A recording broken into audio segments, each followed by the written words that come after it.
Well, Ronnie-Ward from the Ditmas Park section of the Flatbush neighborhood, the borough of Brooklyn, county of Kings, district, New York City, United States. Yeah, I'm leaving out the state of New York because it's not legitimate. It's illegitimate on purpose. Yeah, it's a fraud against the United States. So it was 11 minutes ago. 11 minutes ago.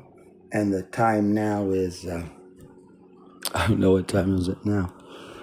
It is,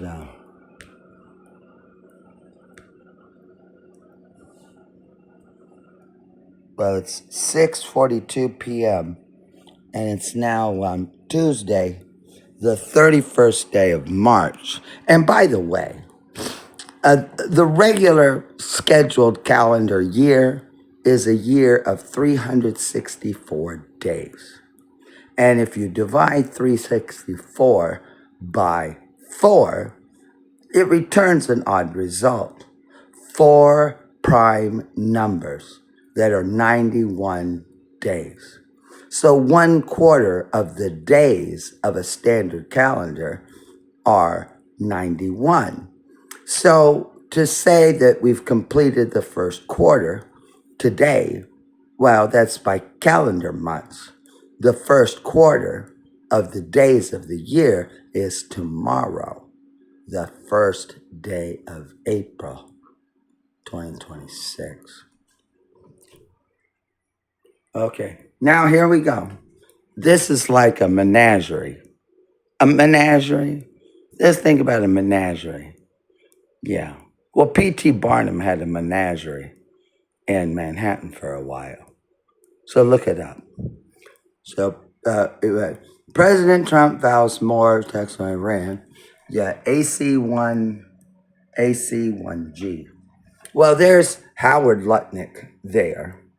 And then here's the, I call him, just so you know, I call him John Donald Trump because he goes by Donald J. Trump. I figure the J stands for John, and I'd rather say John Donald because it sounds like a cartoon character. Donald the Duck? Yeah. So I just call him John Donald. I just think it's more courteous for a gentleman like me, who's Ronnie-Dean-Ward, to address him as John Donald Trump. Yeah, and I will continue to say this, that John Donald Trump is a man who, by circumstances that I can't explain, but I know, just happens to occupy a room called the Oval Office. There we go. Oh, now the key of this is the man that's going to come in over here on my left. I don't know the name of this man, but this man is an enemy of my regime or my effort to have regime change in the administrative district that is the city of New York. And so this man, I'm going to track him down and have him detained and questioned. I am. Because he is what we call a control gatekeeper. He is the man who positions the president to have to sign these executive orders. Yeah, there's too many of them. This man's been around ever since the beginning of the second term. Trump 2.0. So pay attention to this man, and I'm going to cut it off. Cheating that's gone on. Hold on. Let me do this. And so we're going to be signing the executive order. There's a closed captioning. Oh, there's not closed captioning available on this. No. This is from the Roku TV by Westinghouse.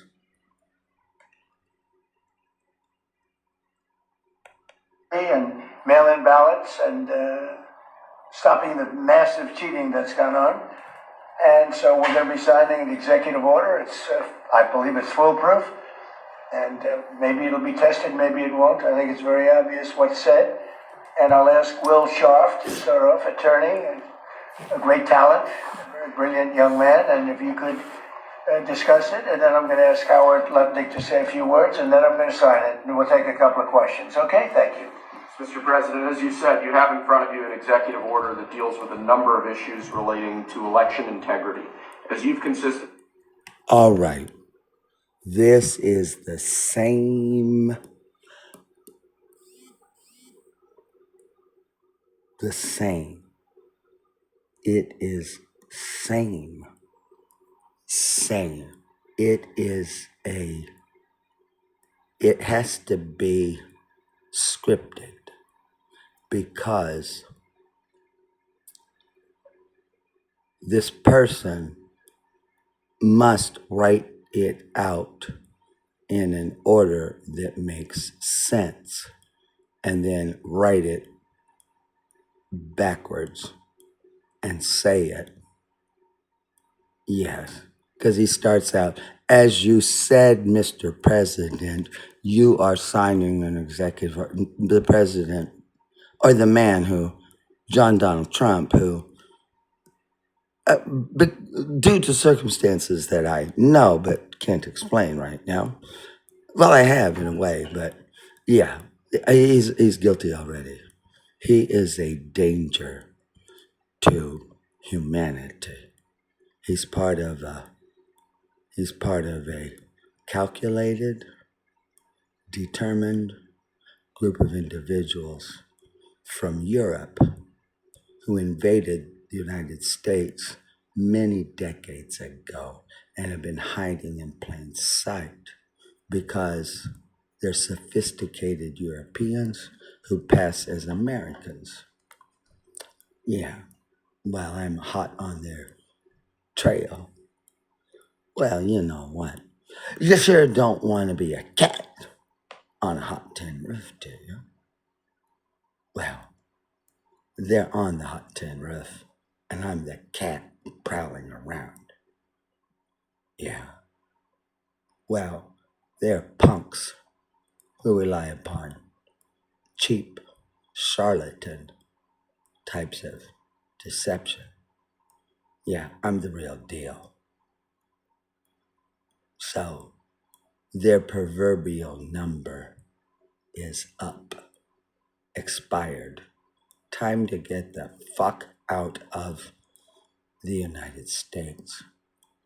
Get on the next slow boat to China. Thank you. And Howard Lutnick, he's in on it too. He is. We identified two of the biggest problems we have with election integrity in this country are, one, inaccurate. And mail-in ballots and stopping the massive cheating that's gone on. And so we're going to be signing an executive order. It's, I believe it's foolproof. And maybe it'll be tested, maybe it won't. I think it's very obvious what's said. And I'll ask Will Scharf to start off, attorney, a great talent, a very brilliant young man. And if you could discuss it, and then I'm going to ask Howard Lutnick to say a few words, and then I'm going to sign it, and we'll take a couple of questions. Okay? Look at his suit from Mr. Casting President, Call. as you said, you have in front of you an executive order that deals with a number of issues relating to election integrity. As you've consistently identified, two of the biggest problems we have with election integrity in this country are, one, inaccurate voter rolls that allow ineligible people to vote in various federal and state elections all over the country. And secondarily, you've consistently identified that vote by mail in this country has become rife with fraud. People returning ballots who aren't eligible to return ballots, ballots being sent to people who aren't confirmed to be eligible voters. So what this executive order is going to do is, one, we're going to take federal data. We're going to ensure that each state's election officials are provided with a comprehensive view of who the eligible voters in their jurisdiction actually are, allowing them to properly verify that everybody voting in their elections is legally able to vote. And This is simply the political persecution through a slow, torturous death to be dead and expunged and erased. They have no intention of doing this at all. It's already been set up this way. This is just to mock me, to try to say, yeah, that Ronnie-Ward guy, yeah, of course it is, because I speak absolute. And I don't mean a vodka franchise. and it orders the Postmaster General, the U.S. Postal Service. The Postmaster General, it's a private enterprise anyway. He can't do an executive order over that. To take bold new measures to verify. To boldly go where no man is left alive, just skin them and torture them, accuse them of being gay and just eliminate them, period. That ballots both being sent to people who are eligible to vote, and then the ballots being returned or being properly returned by eligible voters only. And we believe that combined, the measures in this executive order will... There's a word for this. I'll just call it guiling. Guiling and beguiled. Guiling and beguiled. Guiling and beguiled. It's not cunning. It's guiling and beguiled. It's the time of the twixt and betwixt in between. Riddle me this and